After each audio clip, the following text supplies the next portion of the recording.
I'm Celeste from The Girl in the Cafe, and today I'm going to show you how to use the Melitta Latte Select bean to cup espresso machine that can also steam milk. I was looking on YouTube and around online and I couldn't find anything that wasn't like a robotic voice that was reading the manual basically about this machine particularly. And I know that Christmas is coming up and obviously there's birthdays every day of the year. So whether you're buying something for yourself or something for someone else that you love, because obviously you gotta love them if you're gonna buy them something to do with coffee, I thought that I would show you guys some of the features of this machine and what it does. I work with a lot of different brands and I test machines and lots of different coffee gadgets, and I really only love to feature and talk about products that I really like and I think that will actually benefit you for some reason. Now, one of the things that I think is really important, especially when you're just getting into coffee, particularly specialty coffee, is that you want something that's not only affordable, easy to use, and convenient, but also a good base quality. Whenever I open up a new, specifically a machine, I sort of see how intuitive the product or the machine is for someone just completely unpacking it and going in cold as if they don't really know anything. So I couldn't work out how to turn it on. That was the only thing I had to figure out. I was like, oh my God, something's wrong. I just didn't see the button. So I thought maybe how to use the Melitta Latte Select might be on the cards for you. Hopefully it'll help. Let's just get into it, shall we? So first off, you get a manual and a couple of other bits of quick information. You get a filter cartridge for the water tank, and you get this, which doubles as the thing to take it out. There's lots of different languages and also really easy to follow. Well then, shall we turn it on? The power on button is on the left-hand side of the machine. So you'll see here it's actually heating up and rinsing out. Some coffee beans in. The hopper takes 270 grams of beans, which is more than enough.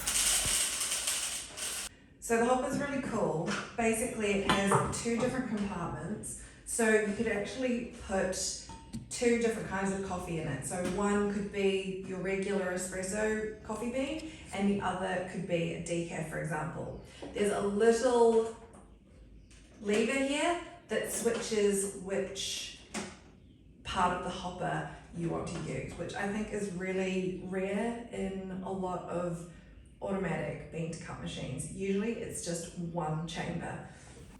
The grinder settings are on the back of the machine. They're little pictures of coffee beans, the biggest being the most coarse grind setting and the smallest being the finest grind setting. I usually go towards the more finer settings on these machines for espresso, but feel free to experiment. The water tank is also great. It lifts out and you can fill it up. It comes with a strip to test tap water hardness and a water cartridge, which if you change it every couple of months depending on your usage, it will help extend the life of your machine and mean that you only have to descale it about once a year. There's a little gauge on the filter to mark the month that you installed it, and it comes with a tool that helps you change and install it if you need. It comes with this, which is what you put your milk in. The milk container holds about 1 litre of milk, which is great. Get the tube and insert it into the hole in the lid. Insert the straw into the middle of the lid and then get the end of the tube and fit it into the hole on the side of the group head, like this. Let's make an espresso. You can use the rotary dial to increase or decrease the strength as you go before it even grinds the beans. This is just a beauty shot. Anytime you want to press OK or cancel a shot, just press the rotary dial button. Let's make a cappuccino. The group head also slides up and down depending on your glassware, which I think is a pretty cool feature on bean to cup machines. Now here I just use the manufacturer setting, and as you can see it's set to 50 ml coffee and 80 ml of milk. I'll want to set that a little lower for coffee and a little higher for milk because obviously my cup is a little bit big or the recipe is a little short. So you can either change the recipe by holding down the rotary button like this and change the direct keys, or individually change it in My Coffee, which then you get quick access as a direct key under My Recipes on the front of the machine. In the My Recipes function, you can save up to 6 people, which means you can save loads of bespoke recipes to accommodate people in your household. Let's go through some of the direct keys: espresso, cafe creme, cappuccino, latte macchiato, frothy milk, hot water. Makes 2 coffees at the same time. My Recipes is where you go into individual settings, and the bean shows the strength of the coffee, which actually refers to the amount of coffee that's ground, or that dose that you can change just before it starts grinding. Let's go through how I changed the latte macchiato settings.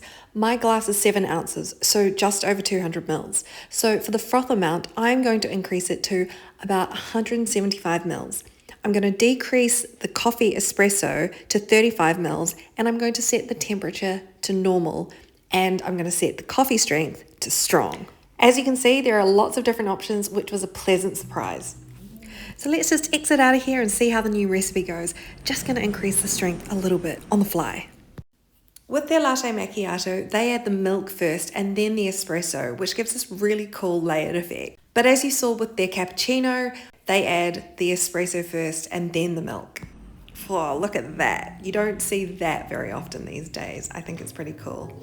You can either drink it as it is or give it a bit of a stir. Let's try the 2 times latte macchiato button, just because I'm curious, and also we've set it. Actually, I changed it up to 40 mils of coffee. This is pretty awesome. It's actually duplicating our recipe twice. And this is the first shot of espresso, and then it actually grinds another whole shot of espresso to fulfill the recipe that we've input. So it doesn't just over extract and make one long espresso.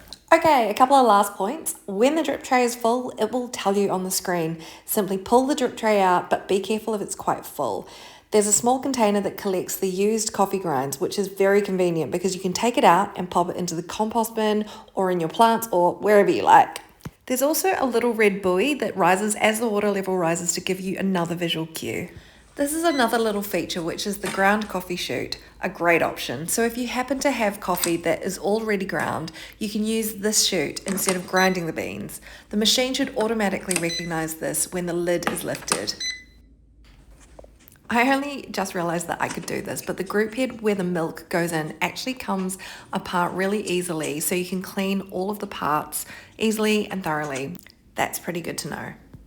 So I hope this helped if you just bought this machine, or if you're looking to buy a machine and you wanted to know how this all worked. I hope that helped you as well. Please let me know in the comments below. I'm Celeste from The Girl in the Cafe, and thanks so much for watching. Please subscribe, or you can follow me on Instagram, which is @thegirlinthecafe, and it's all underscores, or you can visit my website where I've got everything there at thegirlinthecafe.co.uk. Thanks so much. Cheers.